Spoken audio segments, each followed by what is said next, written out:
The following is an independently produced program. The opinions expressed by the commentator and his guests for the duration of the program are solely his own and not that of the station, its managers or owners. Ito po ang inyong lingkod, Conrado Estrella III, ang kalihim ng Department of Agrarian Reform. Sama-sama natin tuklasin ang mga hakbang na tinatahak ng Department of Agrarian Reform para sa mas maunlad, makatarungan at tunay na reformang agraryo tungo sa layuning sariling lupa para sa bagong bukas na masagana. Uya na ang programang hatod kan Department of Agrarian Reform Bicol. Bitbitan lehitimong potoro na makapaghatod ng istoryang kapupurutan ng inspirasyon gikan sa mga lehitimong paraomang benepisyaryo. Ginuno, halos sa bangibay pang probinsya kan rehiyon. Magkiribahan kita, maghinayo asin magantabay para sa kape asin baretang agraryo. Ang programa ini hatod sa Indo kan Department of Agrarian Reform Bicol asin kan Priya. Diyos marhay na pagkaaga sa satuyang mga kabombo urog na syempre sa satuya po dyan ng mga kaagraryo. Welcome sa ika-22 na edisyon kan satuya pong programa ang Kape Asin Baretang Agraryo. Sa ngunyan, ako po ang sa indong makakaibahan, ang sa indo tabing lingkod na Bombo Bladis Canoy. Ang programa pong inihatod sa indo kan Department of Agrarian Reform Bicol asin kang proyekto nga split. Sa nakaagi mga ka-agraryong episode, pinag-urulayan ang Agrarian Justice Delivery Program o ang AJDP. Nasaro sana sa mga 3 major programs kan Department of Agrarian Reform. May duwa ining component ay kung saan tinukara kang nakaaging episode ang saro digdiya kang Agrarian Legal Assistance kay Bahana si Attorney Maria Ria Grande kang Legal Division asin ang legal support staff sa iraruman kang proyekto nga split.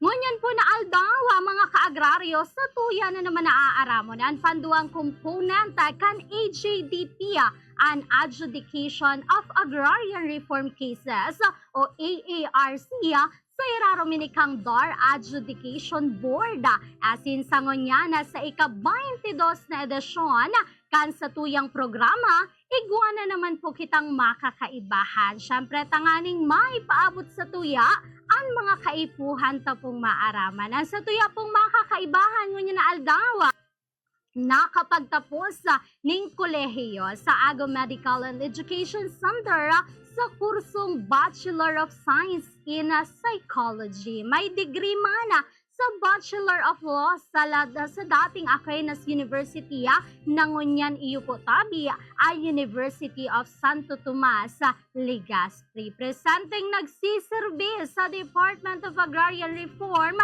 o DAR Regional Adjudication Board o DARAB como Agrarian Reform Program Officer 2 as in Clerk of the Adjudicator. Siya dati mana na Legal Officer 1 as in ang Regional Sheriff sa pareho pong opisina. Sa ngunya como representante ni Attorney Nanette A. Ke, abay ang Regional Agrarian Reform Adjudicator kang rarad kang darab sa tuya pong i-welcome kaya si Agraryong Elizer Elia V. Arenas para sa ika-22 na episode kang Kape Asin Baretang Agraryo. Marhay na pagkaaga ka-agraryong Eli. Welcome sa tuya pong programa. Siguro syempre inot mo na ang pagbati sa gabos na mga nakaantabay ngunyan na pagkaaga. Orog na syempre para sa tuya mana ng mga ka-agraryo.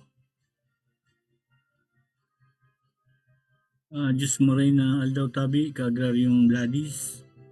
Maray na agaman sa mga parao mata, lalong-lalo na sa mga benepisyaryo ang DAR. Good morning man tabi sa Rarad. Me, si Regional Adjudicator Nanette Ke na sobra ka busy ngunyan mga panahon dahil may pigidali kaming mga kaso, tama tiklop na naman tabi ang taon. Sa Ardiman, sa Tabi sa Regional Director, si Director R.D. Ruben Tudor Sindak Marina. Good morning po, sir. Yan po. Alright, so yan ka-agraryong Ellie, marahay-rahay ang pagkaaga para sa satiyo ng mga ka-agraryo. Lalong-lalo na talagang naghalatsinda for this day, para syempre mas maaraman pa ining mga programa kang DOR. So syempre ngunya na ka-agraryong Ellie kang nakaaging episode kaya na pag-urulayan siya sa parte kan AJPD, asin ka na Agrarian Legal Assistance. Kumusta ro ini sa mga components sa irarom kang legal division. So ngunyan man, para sa satuyang mga parahinan nyo, ka-agraryong Ellie, pwede po ba nindo na kumbaga explicar ining panduang component kan AJDP, Andor Adjudication Board o ining DARAB, asin ano an mandato asin objeto tabi kay ni ka-agraryong Ellie? Yun po ang component, yun po ang sunainot na pigtratar na iyo sa programa tabi yun manungod sa assistance sa legal division, asistensya sa mga paraumata na nangyayipon ng mga abogado para marepresenta sa inda sa husgado. Kami tabi ang DARAB, iyo tabi ang kwinta husgado kan agrarian reform. Iyo ang korte kan agrarian. Mai-istorya ko lang tabi ang dit na background kang involvement o ang abogado para ma-represent. Istorya ko lang tabi ang dit na kang DARAB. Okay no? Kan mga panahon tabi ang saangat ng kaso manungod sa agraryo nasa CAR o inapod na Court of Agrarian Relations. Ang component niya o ang setup niya kaparehas kang RTC. Formal, distrikto, nagasunod sa mga prosedimento. Kan procedure sa legal. Kan panahon po ni Cory, ang naging centerpiece niya ang CARB, ang Agrarian Reform, nagkaigwa kita ng bagong lay, ang CARL, nakasabay po duman ang creation kang DARAB. So nawara na itong CAR, nagkaigwa ng DARAB. Ang komposisyon o ang nature kang DARAB harayo sa regular courts. Dahil ang DARAB, ang prosedimento, summary lang po in nature. Dahil nag-observe masyado ng mga technicalities, araw kang korte. Kung kaya nagiging mas kampante, mas at ease ang mga paraumata na supposedly sindaan clientele kang agrarian court. Actually, mas pinadali pa kan agrarian ang pag-access o ang pagrani sa DARAB or dahil kaming programa ngunya na inapod na ARJAW, Agrarian Reform, Justice on Wheels. Kung saan po, kami na mismo ang minatuyo sa lugar ng mga parauma. Pwedeng mag-hearing kami sa Pungkang Kahoy, Pungkang Batag, nyaon duman, natural setup. Na dahil matataha, di mag-aalangan ng mga parauma. Yan po ang kuyan ngunyan ang role o ang parte kang DARAB sa AGDP. Kagraryong that is. Alright po. So, mas maray na maaraman yan, kan sa tuya dyan na mga paradangog. So, ka-agraryong Ellie, ano po ba ang klase ng kaso o problema sa daga na sakop kang inipong DARAB? Yan po, kadalasan po natural mga common na kaso manungod sa asunto kan parauma sa kaan tagsaderi kan daga. Kaya mga tenancy disputes yung usually ang nagiging kaso na piga sangat sa darab. Igwaman tabi kami nga confirmation ng mga leasehold kung sakaling nagkauyo ng basparte ang parauma may sadiri na maggibo ng sarong kasunduan sa maro.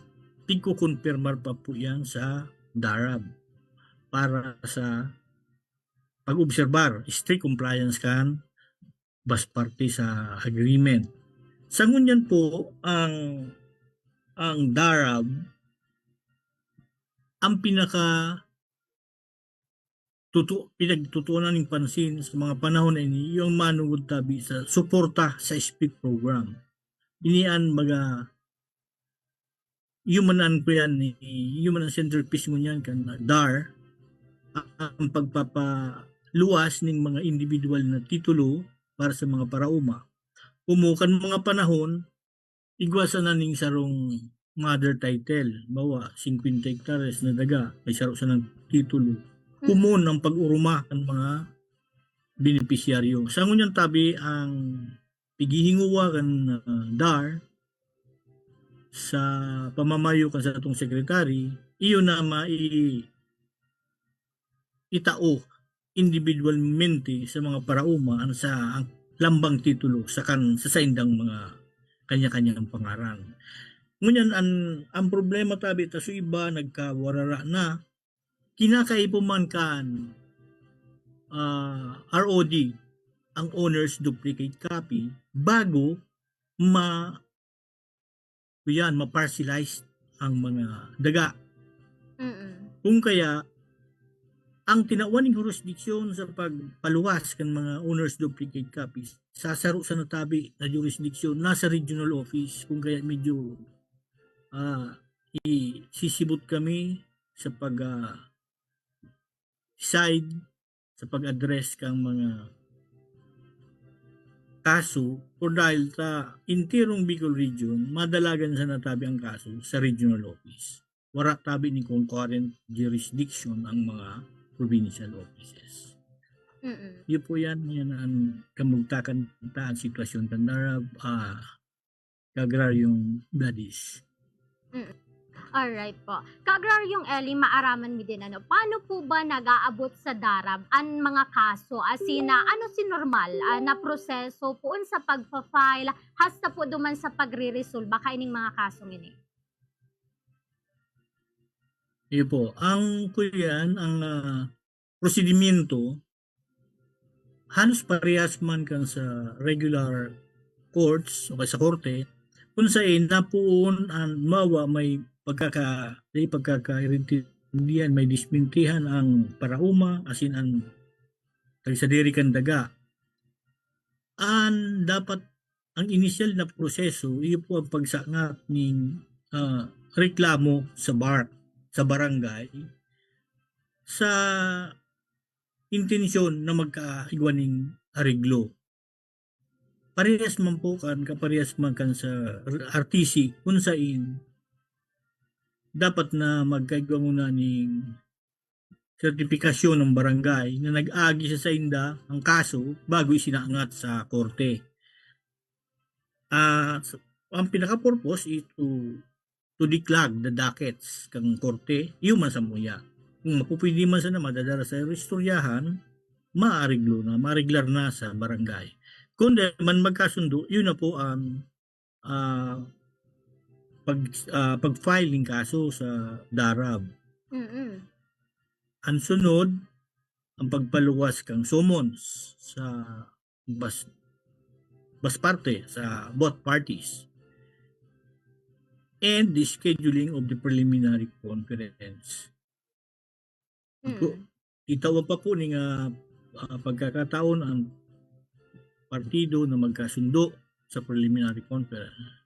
Tara kunda, di madiretso ang kaso hanggang tawan ning pagkakataon kan adjudicator and abogado na mag-file o kaya mga parties mag-file ning formal offer of evidence and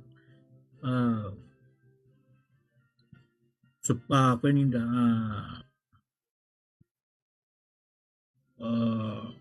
pinaka summary ng kaso sa laog ning 30 dias yung ang direktiba kang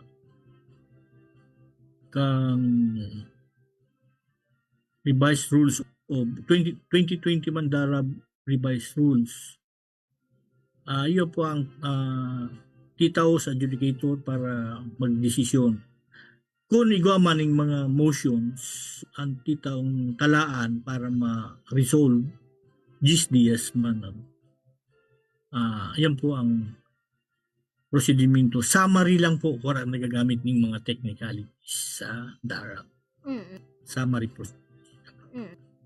Alright po. So, digdi ka agraryong Eli, nabanggit mo na si Kahaloy, kaantes ma-resolve yung kaso. So, ano si mga factor na nahiling ta nakaka-apektara sa nagiging recast or bagal kan proseso kaini? Pagka minsan po, so usual delays, pag minsan sa mga abogado, postponement. Ang karaniwang nagiging rason. Hilang, araw kaya, then nanday taman may bitaran. Inimam po na ngunya na pinagkakasibutan kang DARAB, ang sitwasyon na kulang kami sa manpower because yung anis sa sinabi ko sa bago, sasaro sa ng forum, sasaro sa ng tabiang sala na nag-entertain kang ODC cases o ining reissuance of owner's duplicate copy. Kung kaya medyo sisibot ang RARAD's office, actualmente sa ngunyang tabi may kaya din nakaabot ang sa nguyang regional adjudicator dahil nagpa-fast tracking kami tapigihiri dalik ni tabi sa mga kaso na hanggat mapupwede ma-zero backlog kami, maubos na ang kaso pag-abot kaning pagtiklop ang taon mo niya na Disyembre. So yan po ang saro sa mga challenges na masasabi ko. Alright po. So ngunyan sir, pwede mi din po bang maaraman or mahiras po nindo kung may mga kumbaga bagong polisiya, reforma, ngunyan tanganing mas kumbaga maparikas o mapakarahay ani nga adjudication process?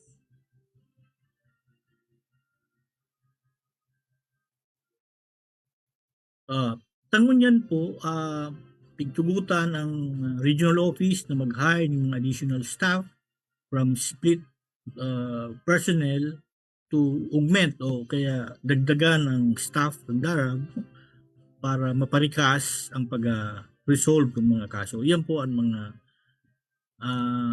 samuyan na nangyayari. Pero mas interesante po ang bagong resolution mo yan kang DARAB Central, ini manunungod sa execution, lalo na po ang concern ang mga sheriff. Ako po bilang UADS or clerk of adjudicator, nagsiserbi man na ex officio sheriff. So affected man, concerned man sa mga resolution na ini. Ini po manunungod sa pag paluwas kang PICOP o kaya kang Presidential Commission on Urban Poor kung saan isinabay ang DARAB sa kuya ninda sa requirement ninda na dapat mag-coordinate sa inda kung magagawa man ng mga demolition activity ang DARAB sheriff sinda pa ang ma-preside. Nagtumarparty tabi ang DARAB Central Office, ang DARAB Board, nagpaluwas ning kuyan, ning resolution because ang UDHA law o ang lay na kung saan naging dahilan kung paano na-create man ang PICO, exempted ang agrarian reform. So pinanindugan tabi ito kang central office na dahil nakaipuhan na mag-coordinate pa sa PICO na nahahaloy sa nama sila, lalong nahahaloy ang kaso na kumbaga sa kuyan, ultimo na proseso ang pag-execute.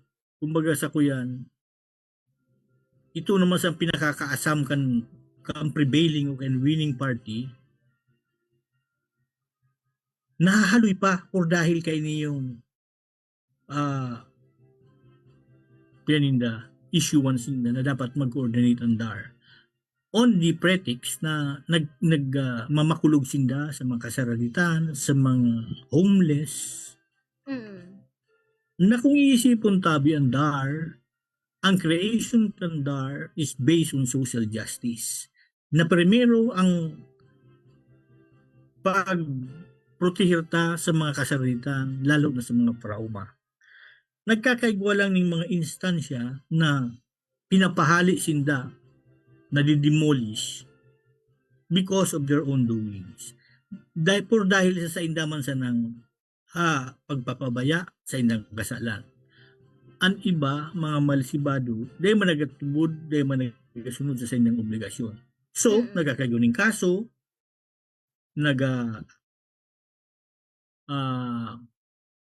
may asunto, may desisyon. Ito tabi pinagi sa proseso. Protehido ang diretso kang lambang ang partido, lalo ng parauma. Kung sakali man uminabot sa punto na may papahalion, nag-agi tabi sa proseso. Ano pa man tamalaog ining sarong institusyon na nagpuprotihir maning nagpuprotihir man kan mga kasakitan. So nagkakayo tabi sa ngunya na presente, may diit na day pagkakaintindihan. May resolution sinda, may resolution man kami. Hopefully, mabot sa punto na ma-address ini kang proper forum, like Justice Secretary o kaya man ang Supreme. Yan po tabi kagraryong dadis ang mga current na sitwasyon na pinakahampang kandaraw. Lalo na kan mga sheriff. Alright po. So, ka-agraryong Eli, maaraman mi din. Sa ngunyan, kumusta? Or ano na po ang status? Kan sa indong mga accomplishmento? As in, triumpo, para syempre sa taon na ini.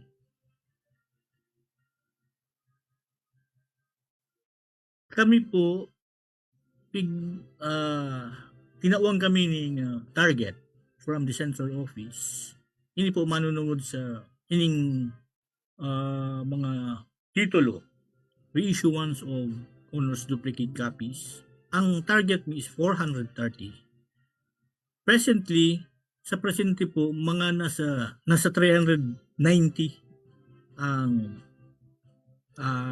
naka-docket na sa buya. So, mga 90%. Apwera po kaya, igwap man kaming mga regular cases na pigtao bilang target. Ito, 60 lang po ito. 65 target. Hindi ko napapasala.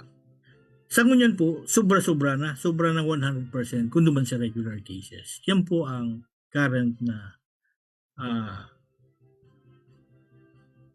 tali o kaya yan ang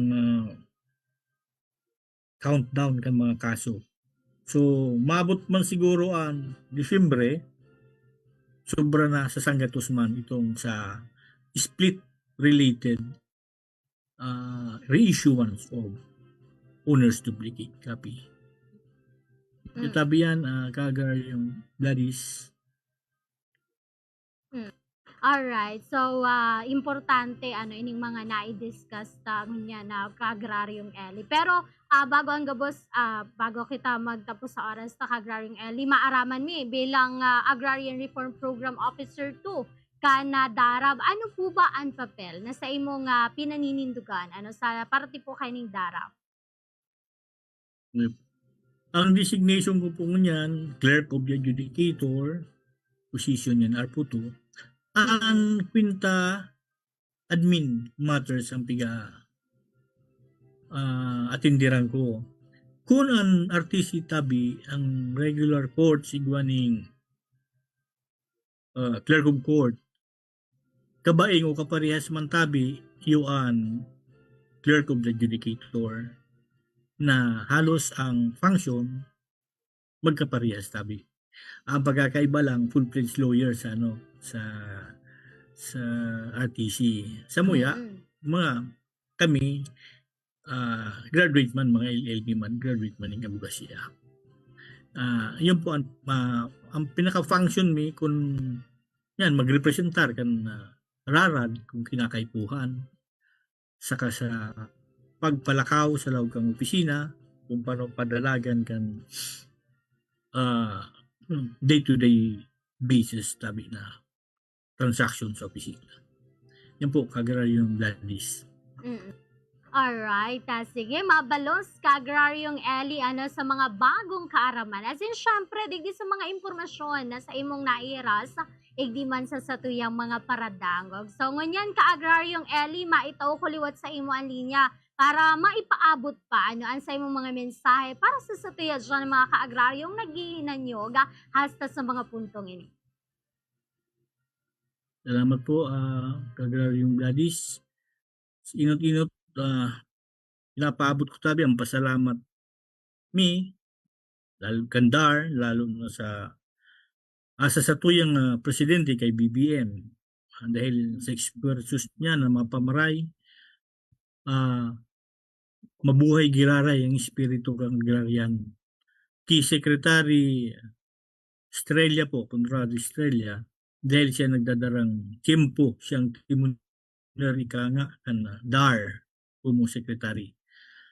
Nagpapasalamat man tabi ako sa muyang regional director, ang siya man ang local na pamayo ng DAR, di sa Region 5 kay RD Ruben Tudor Sindak. Asintabi sa samuyang padabang regional adjudicator si Rara Nanetke na bising-busy sa mga panahon na ini para mahidali ang mga kaso manunungod sa split reissue and subtitles. Gusto ko lang pong banggiton sa giraray. So i-re-echo. So sinabi kan sa muyang ASEC na kung gaano kahalagaan sa itong mga parauma. Sabi niya, if we ate today, think of a farmer. Kung kita nagkaon mo niya na daw, isipon ta ang mga tugantang parauma.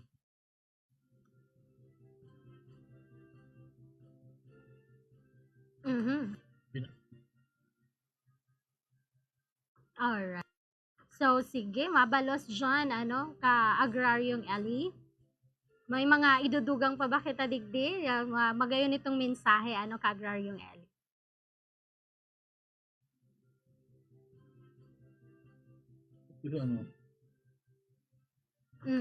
Okay. So, yan mga kabombo, si ka-agraryong Eli. Ay po, medyo wara-wara ang nakadiitan no tabi. Kasi pasensya na po. Salamat giraray sa gabos na parahinan nyo diyan po sa Bumbo Naga asin sa mga mahal tang mga parauma. Sa pagtatapos tabi, padagos ang sulong agraryo. Sulong agraryo, magsasakang Pilipino. Sulong agraryo, para sa bagong Pilipino. Tuluyang nakamtan nyo na ang inyong mga panalangin. Lupang sinasaka, pag-aari ninyong ituring.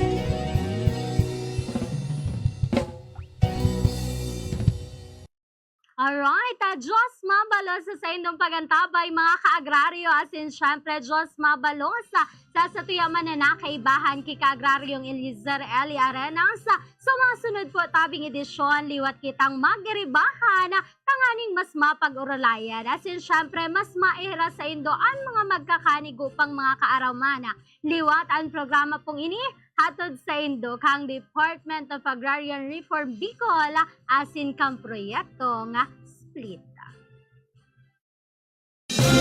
Sa indong nadango, ang naging katiripunan kang mga istorya kapupurutan nin inspirasyon na ginuno ikan sa dedikasyon na makapaghatod nin lihitimong serbisyo publiko. Iniyan, kape asin baretang agraryo. Ang programang ini inihatod sa Indo kan Department of Agrarian Reform Bicol asin kan proyektong split. Patuloy po tayong magkaisa para sa kapakanan ng ating mga magsasaka. Hanggang sa susunod, muli natin tuklasin ang mga hakbang para sa maunlad, makatarungan at tunay na reformang agraryo tungo sa layuning sariling lupa para sa bagong bukas na masagana. Magtiwala po tayo sa ating mahal na Panginoon. Salamat po sa inyong pagsuporta.